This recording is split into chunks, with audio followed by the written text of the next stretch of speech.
Hey everyone, ready for a deep dive into something we're all experiencing? I'd say so. Aging. Yeah, it's happening to all of us. That's right, but we're going to go beyond the usual getting old stuff. Right. We're talking global trends, even a little evolutionary biology. Cool. And our guide is this fascinating chapter, Demographic and Epidemiological Aspects of Aging. Oh, okay. From the book Nutrients and Nutraceuticals for Active and Healthy Aging. Sounds like a mouthful. Maybe, but it's packed with insights. Okay, I'm ready to get into it. Me too. So, first things first. People are living longer than ever. It's true. And that's especially noticeable in East Asia. Oh. Their life expectancy jumped. Jumped. Yeah, like from 45 to 74 years. Whoa. In just a few decades. That's a huge change. It really is. Yeah. Makes you wonder what they're doing right. I know, right? Is it diet, lifestyle, healthcare? Probably a mix of everything. Like what? Well, better sanitation, for one. Okay, that makes sense. And nutrition. Plus, access to healthcare has improved a lot. Gotcha. So those are the big ones? Pretty much. But there's also something to be said for their traditional diets. Like what kinds of things? You know, less processed food, Right. more veggies, fish. I see. And don't forget their strong social support systems. So community matters too. Definitely. It all plays a role in well-being. Okay, so longer life is great, Yeah. but it's got to create some challenges too, right? Oh, absolutely. The demographics are shifting globally. How so? The elderly population is growing super fast. It's going to outnumber those under 5 pretty soon. Really? Wow. And by 2050, get this, What? over 1.5 billion people will be 65 or older. 1.5 billion. That's a mind-boggling number. It is. It's a huge shift. It makes you think about what kind of world we're heading into. It does. And it's not just about how many people are getting older, but how those years are lived. Right, quality over quantity, as they say. Exactly. That's where the idea of compression of morbidity comes in. Compression of morbidity. Sounds intense. It's basically about squeezing those unhealthy years into a shorter period at the very end of life. So you stay healthier longer? Yes. And then things happen more quickly at the end. So is that even possible? Well, research suggests it might be. Really? Yeah.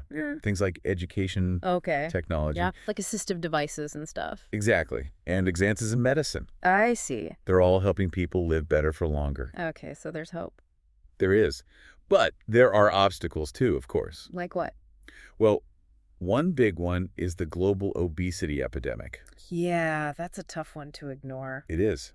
It really threatens the whole idea of extending healthy lifespans. Right. You can't just eat whatever you want and expect to live to 100. Exactly. It's a balance. So it's a balancing act. Yeah. Living longer, but also living well. You got it. And it gets even more interesting because it's not just about our choices. Okay. There's an evolutionary component to aging, too. Wait, what? Evolution? Yeah. It's not just wear and tear on the body. I always thought it was. So what, our genes are involved? Definitely. One theory is that harmful mutations that don't pop up until later in life don't get weeded out by natural selection. Can you explain that a bit more? Sure. So survival of the fittest Right. means being able to pass on your genes. Right. Makes sense. So if a harmful mutation only affects you after you've had kids, it doesn't get eliminated from the gene pool as easily. Oh, I see. So it gets passed down. Yeah. And that leads to more age-related problems over generations. So it's like our bodies are built for the first part of life then. Then things kind of go downhill. Yeah, exactly. Encouraging. Well, it's just how it works. But there's this other concept, too. Another one. Yeah. Antagonistic pleiotropy. Antagonistic what? Pleiotropy. It's when genes that are good for you early on turn BAD later in life. Whoa. Okay, I need an example. Okay, think about inflammation. Inflammation, like when you get injured. Yeah. It helps heal you when you're young. Right. But as you age, that same inflammation can cause problems. Problems like what? Like heart disease, arthritis, Oh, wow. even cancer. So it's helpful and harmful. That's weird. It is. It's a double-edged sword. But this knowledge must be helpful for researchers, right? Absolutely. It gives them a whole new way to think about prevention and treatment. So it's not just about slowing down aging. Right. It's about understanding how things change over time. Exactly. This is fascinating. So we've covered the big picture stuff. Now let's get specific. Okay. What are the biggest health challenges facing older adults today? Well, the top killers are still heart disease, cancer, stroke. Those are big ones. They are. But we're also seeing more respiratory infections. Okay. And a really concerning one, Alzheimer's. Yeah, that one's scary. It is. And it's not just about dying. Right, it's about quality of life, too. Exactly. Yeah. That's why we need to understand functional impairment. Functional impairment. It's about whether you can live independently, enjoy life. So not just being alive, but truly living. Exactly. And that can be affected by chronic conditions. Like what? Well, besides those we mentioned, there's hypertension. High blood pressure? Yep. Joint problems, respiratory issues. Gotcha. So it's not just one thing, right? Right. It's common for older adults to have multiple conditions at once. Wow, that must be tough. It is. It's called comorbidity. Comorbidity. So like a combination of problems. Exactly. Imagine someone with arthritis in their knees. Okay, so they have trouble walking. Then add high blood pressure, Mm-hmm. needing medication, Okay. and maybe some memory loss, making it hard to keep track of things. Wow, yeah, things get complicated fast. They do. You mentioned cancer earlier. I did. It's a big concern. Especially as we age, I'd imagine. Definitely. And the types vary between men and women. How so? For men, it's mostly lung, colon, and prostate cancer. Okay. For women, it's breast, uterine, and colon cancer. Interesting. So aging really isn't one size fits all. Not at all. It depends on so many things. Genetics, lifestyle, gender, even access to healthcare. Exactly. And that makes personalized care so important. Makes sense. Okay, so far we've talked a lot about mortality, the end of life. Right. But what about disability? How do we measure how aging affects our ability to just function every day? Great question. That's where we look at activities of daily living, or ADLs. ADLs? Yep. The basic things you need to do to live on your own. Okay, give me some examples. Bathing, dressing, eating. The basic stuff. Exactly. Using the toilet, getting in and out of bed. Right, those things we take for granted. We do. Yeah. But losing those abilities would be huge. It would. It would totally change your life. It would. And there are different levels of difficulty with these activities. Like what? Well, there are basic ADLs, and then there are instrumental activities of daily living, or IADLs. Okay, more acronyms. What are IADLs? Think of things needed to manage life in the world. Okay. Finances, shopping, cooking. I see. The more complex stuff. Right. Transportation, managing medications. Got it. So ADLs are personal care. Yeah. And IADLs are about navigating the world. Exactly.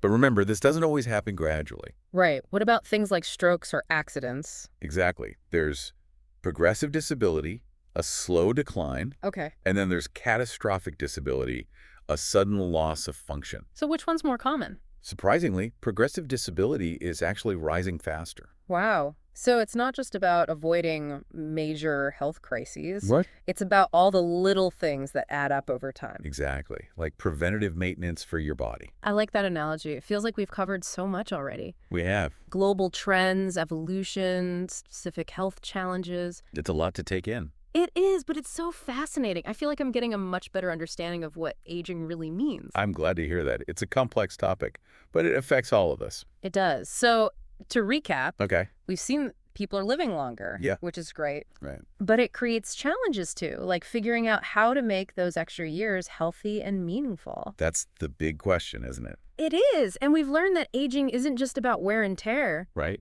Our genes play a big role too. They do? And remember that obesity epidemic? Yeah. It's a serious threat to longevity, so lifestyle choices matter. Absolutely. Yeah. So it's not just about adding years to life, it's about adding life to years. You got it. We have to be proactive about our health and well-being. Absolutely. But if we're living longer and our genes influence how we age, Yeah. what does that mean for us moving forward?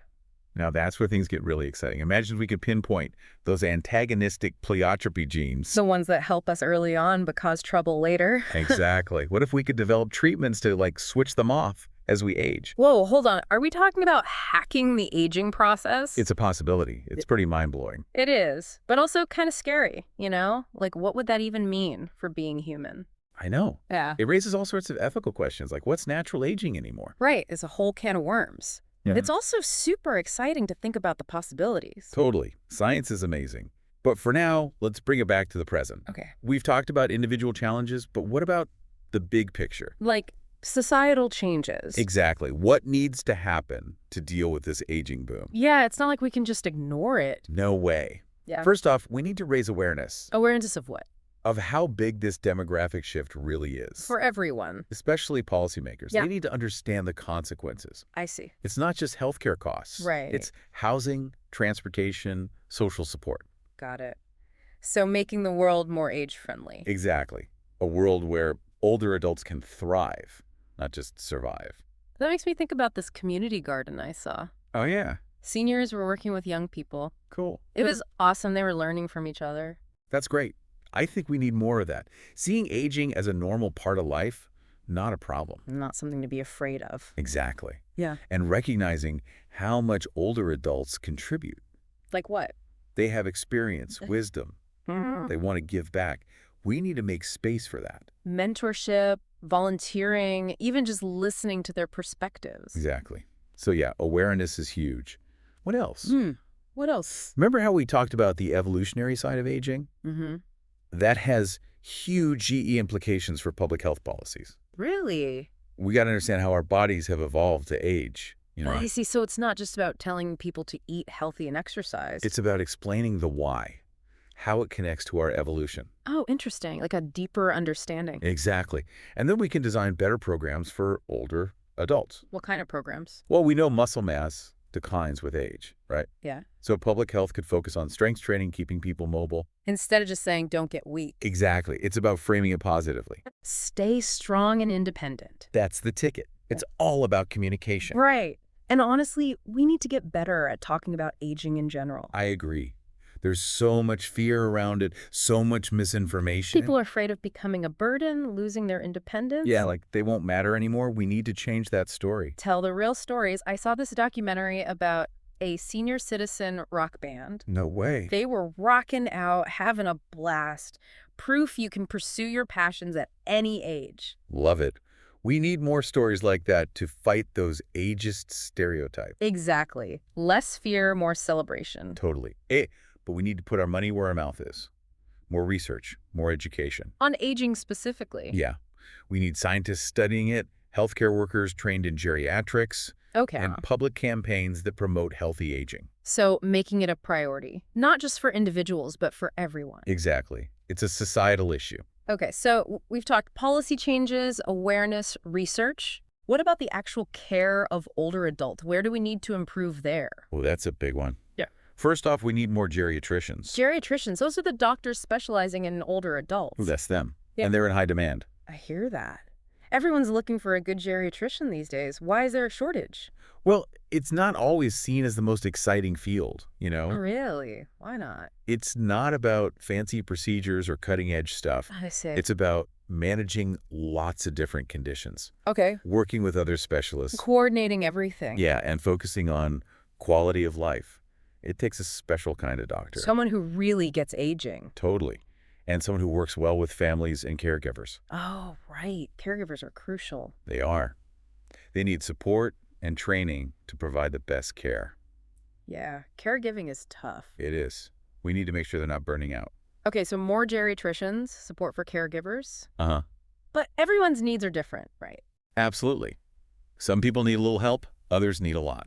So how do we make sure everyone gets the right level of care? That's where the continuum of care comes in. Continuum of care. It's about having a range of options, Okay. from independent living with minimal support Okay. to assisted living Mm-hmm. and even skilled nursing homes for those who need more intensive care. So, like a spectrum of options. Exactly. It's about personalizing care to fit each person's situation. Makes sense. But care goes beyond medical needs, right? Absolutely. Social connections, housing, transportation. Those are all crucial. They are. We need to create an environment where older adults can age in place, stay connected. And stay independent for as long as possible. Exactly. And that's where technology can be a game changer. Technology, how so? Think telehealth, so you can see a doctor remotely. Okay, that's convenient. Right. Or smart home devices Those are getting popular. that can remind you to take meds, detects falls, Whoa. even adjust the lighting and temperature for you. That's pretty amazing. But what about people who aren't tech savvy? That's a valid concern. We have to make sure this technology is accessible to everyone. No digital divide. Exactly. We need equity and inclusivity. Yeah. And training programs to help older adults use these tools. Right. Imagine video chatting with grandkids, accessing resources online. Staying connected. Exactly. It's about keeping older adults engaged with the world. It is.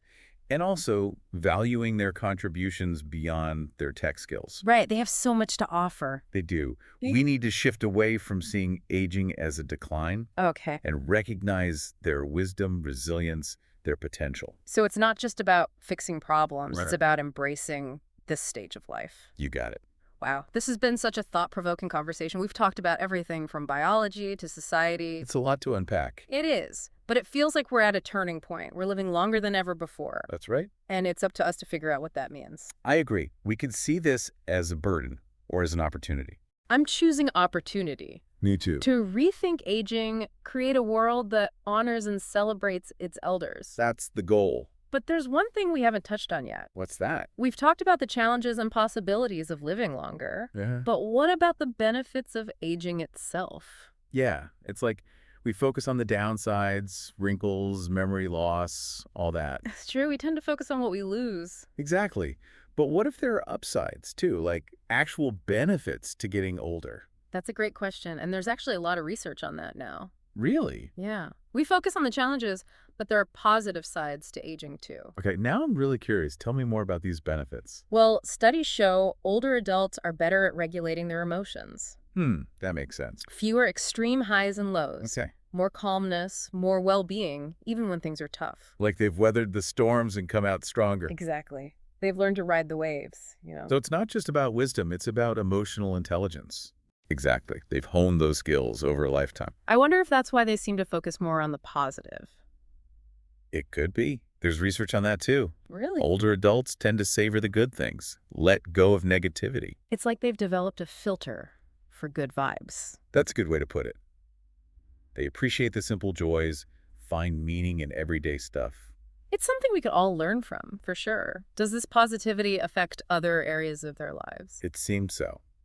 For example, there's some evidence that they might be more creative. More creative, really? Yeah. They have so much experience to draw on. I see. And they're less bound by conventional thinking. Not stuck in their ways. Right. More open to new ideas, new possibilities. It's like they've shed some of those limiting beliefs we pick up along the way. Exactly. It's fascinating how much potential there is in the aging brain. It's not just about decline, then. Definitely not. It's about growth, adaptation, even developing new skills. Wow, that's amazing. We should be focusing on what we gain, not just what we lose. Absolutely. It's a more empowering way to think about aging. I agree. It's not something to fear, but a natural part of life. Exactly. It can be a time of growth, discovery, even joy. This deep dive has been incredible. I feel like I have a whole new perspective on aging now. Me too. We've covered so much ground. The impact of longer lifespans, the role of our genes, the challenges, the opportunities, the need for better care. And the positive aspects of aging itself. Right. Emotional resilience, wisdom, and the potential for continued growth. It's been a pleasure exploring all this with you. Likewise. And to our listeners, remember to challenge those ageist stereotypes. Yes. Embrace the wisdom of your elders. Absolutely. And approach your own aging journey with a sense of adventure. You never know what amazing things are waiting for you. That's the spirit. And that wraps up our deep dive into aging. Thanks for joining us, and we'll catch you next time for another fascinating exploration.